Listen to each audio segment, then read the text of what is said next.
اللہم صلی علی سیدنا محمد وعلی آل سیدنا محمد۔ آئندہ کوشش کرنی وہی کام کرنے جس سے خدا رسول راضی ہو۔ جس کام سے خدا رسول راضی نہیں ہوتے وہ کام نہیں کرنا۔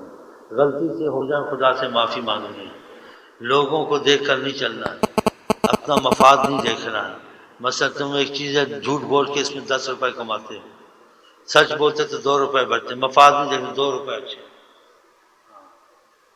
حکومت کی فیکٹریاں لیتے ہیں پھر بند کر دیتے ہیں، کہتے ہیں نقصان ہو گیا، پھر کروڑ پتی بنتے ہیں خبیث، بڑے بڑے چکر چلتے ہیں۔ ایسا نہیں کرنا، حج کر لیں گے، عمرہ کر لیں گے، مسجد بنا دیں گے، خدا کو پیسے سے خریدتے ہیں کہ جس چیز سے منع کیا ہو تو کہ حرام حلال کو سوچا نہ، ہاں جی یہ کام نہیں کرنے۔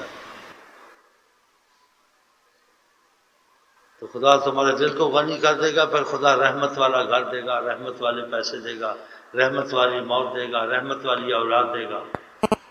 جو یہ کام گڑبڑ کر دیتے ہیں نا، وقتی فائدہ زیادہ دیتے، جھوٹ بول کے، دھوکہ دے کے، ہاں جی سود کا پیسہ، جائز ناجائز پیسہ، ہاں جی ادھر ادھر سے مار کوٹ کے، ہاں جی پھر کہ دیکھو حج کر لیں گے، ادھر ادھر خرچ کر لیں گے، مسجد بنا دیں گے، یہ سب بیکار بات ہے۔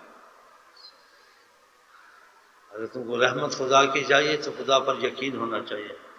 خدا پھر اس کے مال میں بھی عذاب نہیں ڈالتا، اس کی اولاد میں بھی عذاب نہیں ڈالتا۔ ان کو مرضیں لگتی، شفا جلدی ہوتی، لوگوں کو مردوں میں شفا بھی جلدی نہیں ہوتی، اور آخرت کا عذاب اوپر ہوتا ہے۔ شک والا پیسہ نہیں کھانا چاہیے۔ آج بڑی اسی بات سے بارشوں میں فلڈ، یہ مصیبت، یہ عذاب، یہ کھانا جنگی عذاب ہے خدا کسی بات سے آتا ہے۔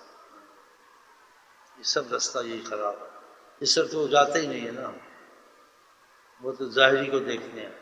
ہم کو آقا جی نے یہ چیزیں بتائی ہیں کہ اعمال کے حساب سے تمہارے حالات بدلے جائیں گے۔ اعمال اچھے ہوں گے، دنیا اچھی، آخرت اچھی، ہر چیز میں رہنا۔ تو ہم نے خدا رسول کا معاملہ دیکھ کے چلنا ہے، تو اللہ رحمت کرتا ہے تو سارے کام بنتے ہیں۔ تو پھر آئندہ یہی کوشش کریں، جس چیز سے خدا سے راضی وہ کام کریں، جس سے ناراض ہے وہ چھوڑ دیں۔